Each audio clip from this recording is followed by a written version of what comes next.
court. I know Mr. Friedrich has quite a long history, criminal history, and it really all stems from his drug addiction. He's got a long history of using drugs, and he self-admitted it to me. He's told me he's had this problem for quite a long time. I will give Mr. Friedrich credit. So he was serving time in our county jail for a PV, I believe, out of Paynesville. And, you know, while he was in there, before he got released for this particular case on bond, he had told me, you know, when I get out, I'm going to go into treatment. Now, normally, I think that's a recipe for disaster. When my clients get out of jail, they have drug problems. A lot of times they go right back to using. I like to have people work, my clients work with my office, try to get stuff set up. But Mr. Friedrich said he can handle it. Well, I'm very happy to report he has in fact done that. So when he got out, he did set everything up. He's been going to treatment, apparently doing very well there. He's been testing negative, doing what he needs to do.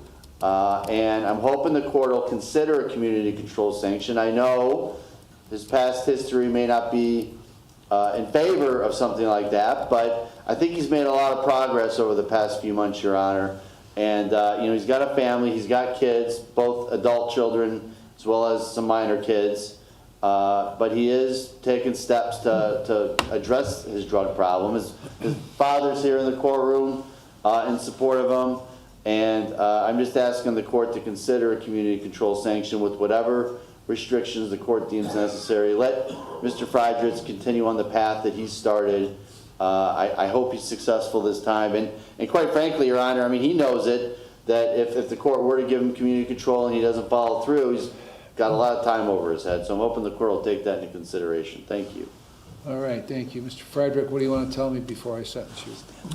I apologize, Your Honor, for all this. You know, I'm disappointed with myself most of all. I was doing really good. I do have a criminal history, but that was like a different person, you know, and it was drug related, but I don't break the laws of like that type of thing ever again in my life. I've built a pretty good support, like my family, my kids.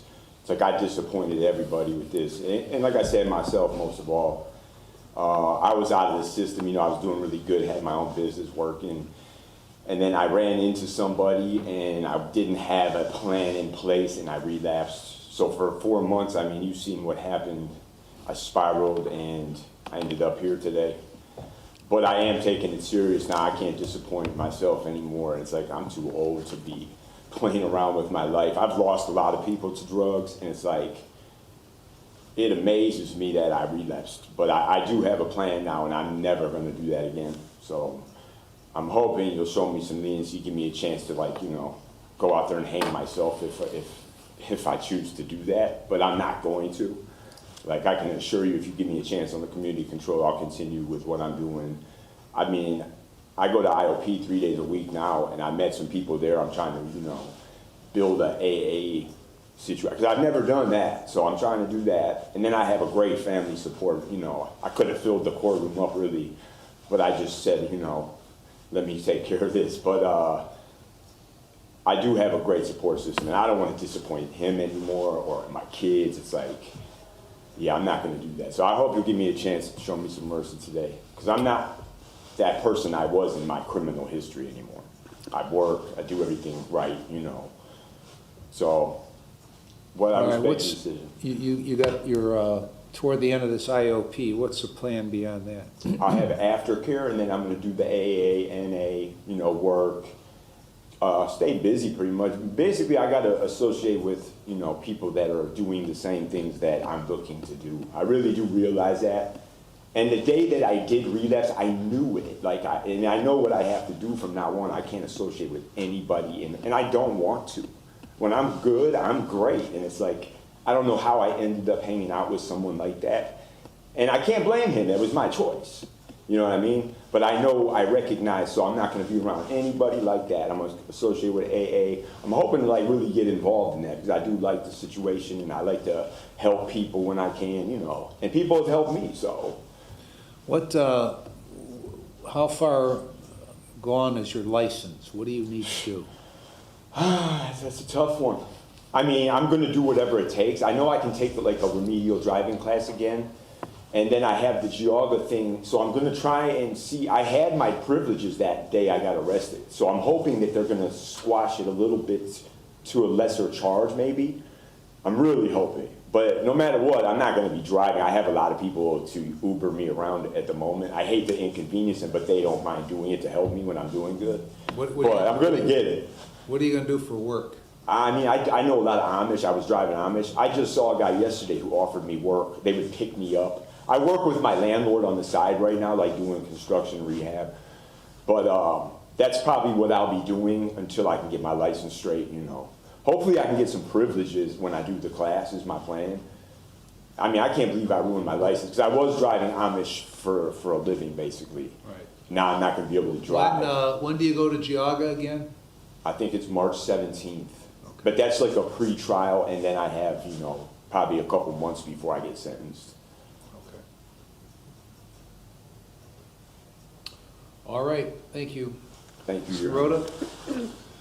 Judges, the state discussed with the court and defense counsel and chambers, the state is joining in the request for community control sanctions. The terms of those to be determined by the court if you see fit to impose community control. Okay.